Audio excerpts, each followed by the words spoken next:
Assalamualaikum warahmatullahi wabarakatuh. Alhamdulillahirrabbilalamin. Pada pagi ini kita masih bisa mengikuti pembelajaran mata pelajaran SKI. Sebelumnya, perkenalkan, nama Bapak Muhammad Hamdan, Bapak mahasiswa STAI Syekh Haji Abdul Halim Hasan Alis Lahya Binjai. Untuk beberapa minggu ke depan akan mengajarkan kepada kalian materi SKI. Sebelumnya, bagaimana kabar anak-anak semua? Sehat? Alhamdulillahirrabbilalamin. Semoga kita terus semangat untuk mengikuti pembelajaran SKI ke depannya. Oke, anak-anak semua, pada pagi kali ini kita akan membahas tentang sejarah masuknya Islam ke Indonesia.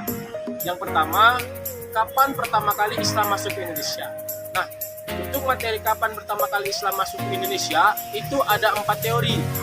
Yang pertama adalah teori Gujarat atau teori India. Teori ini mengatakan bahwa Islam masuk ke Indonesia dibawa langsung oleh orang-orang dari Gujarat atau India. Yang kedua, teori Arab.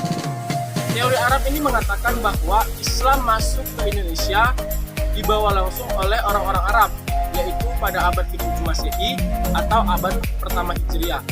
Teori ini juga mengatakan bahwa Islam masuk di awal-awal pemerintahan Nabi Muhammad SAW di Madinah. Teori ini didukung oleh Profesor Hamka, kemudian ada sejarawan Aziumardi Azra, dan lain sebagainya. Yang ketiga ada teori Persia. Teori Persia ini mengatakan bahwa Islam masuk ke Indonesia dibawa oleh orang-orang Persia, yaitu pada abad ke-13. Hal ini dibuktikan dengan adanya persamaan budaya antara Indonesia dengan Persia, yaitu seperti perayaan Asyura, kemudian perayaan Hari Tabot, kemudian ada lagi perayaan mengenang wafatnya Hasan dalam perang Karbala, dan lain sebagainya. Kemudian yang terakhir, yang keempat adalah mengatakan bahwa teori Cina. Yang keempat itu teori Cina, di mana Islam masuk ke Indonesia dibawa oleh orang-orang dari Cina, yaitu pada antara abad ke-7 sampai abad ke-13 Masehi. Hal ini dibuktikan dengan adanya catatan pendeta dari Cina yang mengatakan Islam dibawa oleh orang-orang dari Cina. Kemudian banyak juga etnis-etnis Cina yang beragama Islam yang ada di Indonesia. Oke, yang kedua adalah proses penyebaran Islam di Indonesia. Nah, setelah Islam masuk ke Indonesia, maka ada yang namanya proses persebaran ya anak-anak. Yang pertama itu sarana-sarana penyebaran. Yang pertama, sarana penyebaran Islam di Indonesia itu melalui perdagangan. Jadi, orang-orang Islam masuk ke Indonesia pada awalnya hanya untuk berdagang, sambil juga berdakwah. Mereka berdagang dengan pedagang-pedagang Indonesia. Kemudian terjadilah yang namanya pertukaran kebudayaan. Dalam proses berdagang itu, orang-orang di Indonesia ini perlahan tapi pasti memahami ajaran Islam sebagai sebuah agama.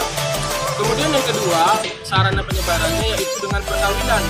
Nah, orang-orang Islam yang datang dari Arab, kemudian datang dari India, datang dari Persia, yang sudah beragama Islam masuk ke Indonesia, mereka melakukan perkawinan dengan orang-orang pribumi, sehingga orang-orang pribumi ini perlahan juga mengikuti ajaran agama Islam. Kemudian sarana persebaran Islam di Indonesia melalui pendidikan. Orang-orang Islam masuk ke Indonesia menyampaikan pembelajaran kepada orang-orang di pribumi di sini. Nah, melalui sarana pendidikan, Islam berkembang pesat di Indonesia. Kemudian juga ada sarana kesenian, dibuktikan dengan adanya kesenian seperti wayang yang menceritakan tentang Islam. Kemudian ada sarana seni bonang yang kita kenal juga dengan nama orang yang mempelopori bonang, yaitu Sunan Bonang. Kemudian lain sebagainya. Kemudian sarana selanjutnya yang kelima adalah sarana tasawuf. Sarana tasawuf adalah bagaimana orang-orang Islam yang hadir dan datang ke Indonesia ini memperlakukan orang lain yang tidak Islam pribumi dengan baik, sehingga mereka lambat laun tertarik untuk mengikuti ajaran Islam. Nah, semua Islam begitu pesat berkembang di Indonesia. Jadi kalaulah tidak ada Islam, maka di Indonesia pada masa itu adalah agama Hindu dan Buddha. Jadi mengapa agama Islam begitu mudah berkembang dan pesat di Indonesia? Jawabannya adalah yang paling utama adalah Islam adalah agama yang memandang semua manusia sama. Di ajaran agama Islam tidak seperti ajaran agama lain seperti Hindu. Di Hindu ada yang namanya istilah kasta, pengelasan manusia dikelompok-kelompokkan berdasarkan status sosial. Ada kasta Brahmana, kasta Ksatria, kasta Waisya, kasta Sudra. Sedangkan di agama Islam tidak mengenal istilah kasta. Jadi orang semua itu dianggap sama, hanya ketakwaan yang membedakan dia dan dinilai oleh Tuhannya. Jadi hal ini adalah alasan inilah yang menjelaskan bahwa kenapa ajaran Islam itu begitu mudah dan berkembang pesat di Indonesia. Sehingga sampai saat ini termasuk saya, anak-anak semuanya, kita memeluk agama Islam itu semua adalah bentuk dari perjuangan dakwah para juru-juru dakwah pada masa itu. Ada yang dikenal dengan Wali Songo, ada yang dikenal dengan syekh-syekh yang ada di seluruh Indonesia, sehingga Islam menjadi agama mayoritas di Indonesia.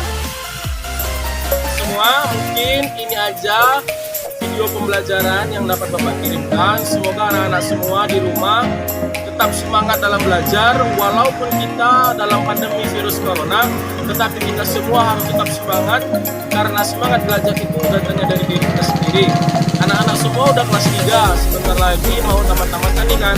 Jadi saran Bapak untuk lebih fokus, lebih semangat, dan lebih mendengarkan apa kata guru tentang materi-materi pembelajaran.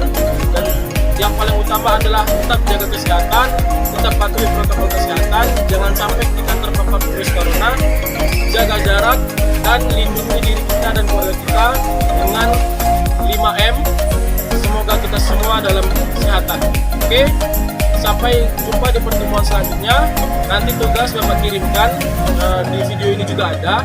Terima kasih anak-anak semua. Assalamualaikum warahmatullahi wabarakatuh.